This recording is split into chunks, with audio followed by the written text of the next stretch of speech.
Mesdames et messieurs, avant-dernière présentation en MotoGP, nouvelle écurie, nouveau constructeur. La dernière, ce sera Pramac la semaine prochaine ou dans 2 semaines, je ne sais plus trop si. En tout cas, c'est pas tout de suite.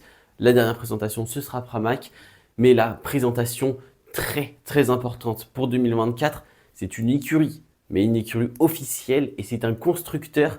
C'est tout simplement Aprilia qui vient nous dévoiler son projet pour 2024. Aprilia nous a fait donc un petit live, nous avons eu une vraie présentation, c'était au Qatar car je vous le rappelle, dès demain et mardi, nous aurons les tests officiels du Qatar. Donc forcément, au niveau logistique et tout, ils ne pouvaient pas faire ça à Noalé en Italie. Donc au Qatar, nous avons eu la présentation avec le team principal, le directeur technique. Nous avons eu tous les mécanos derrière, les pilotes sont venus, le pilote test Lorenzo Savadori aussi. Donc tout le monde est venu pour présenter cette moto de 2024 et nous avons eu de la chance tout simplement parce que nous avons eu le droit à la vraie moto dans la présentation que nous verrons demain, bien sûr, dans les essais.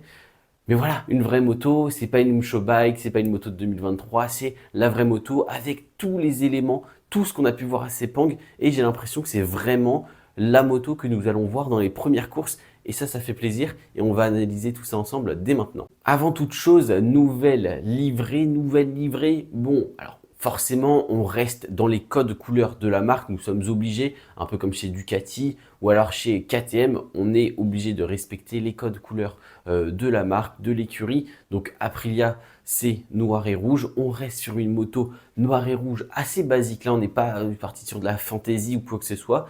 Nous avons des petites touches de violet par-ci par-là. Alors franchement, ça fait des petits détails, mais c'est pas exceptionnel. Je pense pas que ça vient dénaturer ou détruire la livrée ou la moto. Moi, je trouve ça plutôt joli. Voilà. Bon, après qu'on aime ou qu'on n'aime pas, je peux le comprendre parce que ça n'apporte pas grand-chose quand même. Mais voilà, donc des petites touches violettes par-ci par-là. Une livrée qui reste très très noire dans son ensemble avec voilà, les touches de rouge Aprilia un peu partout. Et on a notamment ce changement au niveau des carénages latéraux. C'est pas un sponsor, c'est vraiment le logo Aprilia qui est marqué en gros sur tout le carénage latéral des deux côtés. Donc voilà, c'est le changement principal, j'ai envie de dire, au niveau de cette livrée. Sinon, on retrouve quand même pas mal voilà, les touches des 2-3 années précédentes. On ne change pas énormément de choses. Mais voilà, du côté de la livrée, ça fait quand même plaisir, un peu de changement, mais on reste quand même dans cette même direction artistique pour Aprilia depuis quelques années. Si au niveau de la livrée, je n'ai pas tant de choses à dire car on n'a pas un changement énorme au niveau de la moto, de l'aéro, de tout ce qui se passe en fait sur cette moto, là je pense que c'est une des écuries où il y a le plus de changements très clairement. Ça se bat un petit peu avec Honda et Yamaha quand même, mais on est sur un changement énorme sur toutes les pièces de la moto. Ce qui a été revu notamment, c'est tout simplement cette, comment vous dites ça? La fiabilité, voilà. La fiabilité a été vraiment travaillée cet été pour éviter les surchauffes de la moto qui ont posé des problèmes l'année dernière, des problèmes techniques en tout genre qui ont posé des soucis l'année dernière à tous les pilotes Aprilia, non pas seulement aux pilotes usine, hein, vraiment à tous les pilotes, les 4 pilotes sur les 2 générations de motos. Il y a eu des problèmes toute la saison dernière. Donc ça a été retravaillé. En tout cas, si vous voulez plus de détails, un peu plus, eh bien, il y a ma vidéo sur les tests de Sepang qui a été faite et qui parle d'Aprilia pendant quelques minutes. Donc n'hésitez pas à aller la voir, tout simplement, voilà. Et nous allons nous concentrer sur tout ce que l'on peut voir sur cette RSGP 24. Je vais commencer par l'avant de la moto et bien tout simplement commençons par cette bulle avec cet aileron avant qui change pas mal depuis l'année dernière. Donc nous avons un tout nouvel aileron avant, le même que celui des tests à Sepang, mais voilà, qui se raccroche finalement sur les extrémités, qui se rapproche à la bulle, raccroche à la bulle, pardon. Donc voilà, ce nouvel aileron avant, différent du coup de celui de Yamaha ou de celui des années précédentes, qui a l'air d'être un peu plus massif, d'apporter peut-être un peu plus d'appui si c'est fait comme ça maintenant. Nous avons les 2 ailettes horizontales qui descendent sous la bulle. Alors contrairement à certains autres constructeurs, Aprilia ne les a pas attachées à ces suspensions. Ce sont vraiment 2 ailettes qui tombent en fait. C'est une pièce de carbone qui est faite, qui tombe comme ça depuis, je ne sais pas trop d'où c'est accroché, mais sous la bulle en fait, elle tombe et on a les 2 ailettes horizontales qui sont accrochées comme ça. Donc pas raccrochées à la fourche, je ne sais pas, peut-être une question d'aéro, peut-être une question pratique, technique, je n'en sais rien, mais en tout cas, c'est un autre concept. Et nous avons toujours en bas de cette roue avant cette espèce de flap horizontal, vertical, pardon, aérodynamique qui va venir diriger l'air vers l'extérieur de la moto et sur les carénages latéraux. Quand on parle des carénages latéraux, eh bien, il y a eu aussi du travail sur ce point-là. Alors, au niveau des bas carénages chez Aprilia, pour le coup, il n'y a pas grand-chose. Pas de downwash duct comme on peut voir chez KTM ou chez Ducati. Pas de fond de carénage plat en bas. Voilà, pas d'appendice qui vient diriger le flux d'air sur ce bas carénage. Donc, ça reste très sobre, ça reste voilà, très lisse au niveau de ces bas carénages. Par contre, si on remonte un petit peu, eh bien, nous avons cette découpe toujours chez Aprilia. C'est eux qui l'ont vraiment instaurée en MotoGP et elle est toujours là. Là, elle est plutôt inclinée vers l'avant. C'est vraiment incliné, c'est vraiment visible. Elle est aussi accompagnée de ces side pods. Donc voilà, on continue sur ce même concept chez Aprilia avec cette découpe dans le carénage et les side pods. Nous avons toujours près du réservoir ces extracteurs d'air car on le sait, la moto chauffe et c'est vraiment un des problèmes principaux chez Aprilia, c'est vraiment de la faire refroidir le plus possible. Donc on a des ouïes de sortie d'air un petit peu partout, on peut les retrouver sur tous ces carénages, même sur le réservoir je crois qu'il y en a. Donc on a vraiment des sorties d'air partout et ça c'est très très important si vous voulez refroidir vraiment l'intérieur de votre moto. On continue de se déplacer un petit peu vers l'arrière de la moto et on va se diriger vers cette roue arrière où il se passe pas mal de choses. D'abord, sur le bras oscillant, nous avons en fait un petit peu le même concept. C'est exactement en fait la même chose que chez Aprilia, que chez KTM, pardon. Donc nous avons ce déflecteur d'air sous le bras oscillant qui va venir diriger l'air, diriger le flux d'air autour de cette roue arrière pour éviter les turbulences. Et nous avons aussi donc ces deux espèces de flaps verticaux qui vont venir continuer voilà, de diriger l'air une fois qu'ils ont été pris dans le déflecteur.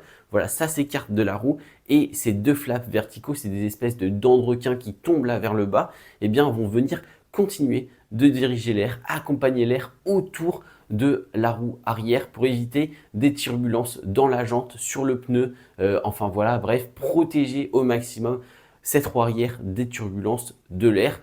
Et innovation que je ne trouve pas forcément très jolie, nous avons toujours et encore plus d'aéro sur cette Aprilia. Alors si nous protégions avant et cette année le bas de ce pneu arrière, de cette roue arrière avec le déflecteur et les deux flaps verticaux, eh bien le haut de la jante, le haut de la roue est maintenant protégé aussi au niveau de l'aérodynamique avec ces espèces de planches finalement. C'est vraiment une planche qui sont venues mettre sur la roue arrière pour éviter tout simplement qu'il y ait de l'air qui vienne s'incruster dans cette roue en mouvement et créer des turbulences. Donc voilà, et créer de la mauvaise traînée, un mauvais flux d'air tout simplement. Donc voilà, nous avons ces espèces de deux panneaux là, vraiment ces deux grands panneaux qui sont venus mettre au niveau du haut de la roue arrière pour éviter tout type de turbulence. Alors dites-moi ce que vous en pensez. Je n'ai aucun doute sur le fait que ça apporte quelque chose parce que même en n'étant pas ingénieur, eh bien, on comprend tout de suite à quoi ça sert. Donc je me dis que si on comprend nous, c'est sûr qu'il y a une utilité, c'est sûr que ça a été bien travaillé. Mais en attendant, c'est les seuls à faire ça et c'est vraiment pas très joli. Et donc pour terminer sur cette moto, un des changements majeurs qu'on a eu aussi, c'est tout simplement cette boucle arrière qui change énormément. Alors c'est toujours un système de un échappement sous la selle on va dire et un échappement sortie de moteur, donc en bas dans le bas moteur, je ne sais pas comment dire, sortie de moteur tout simplement. Nous avons un diffuseur. Voilà. C'est un espèce de diffuseur sur une moto GP. C'est plutôt joli pour le coup, je trouve. Ça apporte quelque chose de très agressif. Mais nous avons cette toute nouvelle boucle arrière avec ce diffuseur, avec cet arrière très très plat finalement sur le dessus. Donc beaucoup de travail de ce côté-là. Et sur cette moto de présentation, nous avons aussi l'aileron arrière. Alors aileron arrière pour le coup, lui, très peu travaillé. C'est vraiment une petite pièce arrondie qu'on vient poser qui est plutôt inclinée quand même. Elle est assez inclinée. Mais c'est vrai que ce n'est pas trop travaillé comparé à Honda ou KTM. Donc voilà pour Ducati. Et puis même, on n'avait pas vraiment vu cet aileron pendant les tests hivernaux On l'a vu apparaître 2-3 fois, mais il n'a pas été tant utilisé que ça. Voilà, j'ai fait à peu près le tour de la moto. Je vous ai montré toutes les nouveautés, tout ce qui se passe sur cette RSGP 24. Au niveau des pilotes, la même line-up, Aleix Espargaro, Maverick Viñales. Franchement, je vois de belles choses cette année, même si je pense qu'on arrive au niveau des pilotes à une limite. Peut-être que c'était la moto qui les bloquait, peut-être non, mais je ne les vois clairement pas jouer un titre. Pour moi, Aprilia cette année, ça ne jouera pas un titre. Ça va gagner une ou deux courses, pourquoi pas. C'est clair, Silverstone, Barcelone, je les vois bien continuer de réussir sur cette lancée, sur ces circuits qu'ils apprécient particulièrement et où la moto fonctionne. Mais franchement, je ne les vois pas jouer le top 5 au championnat.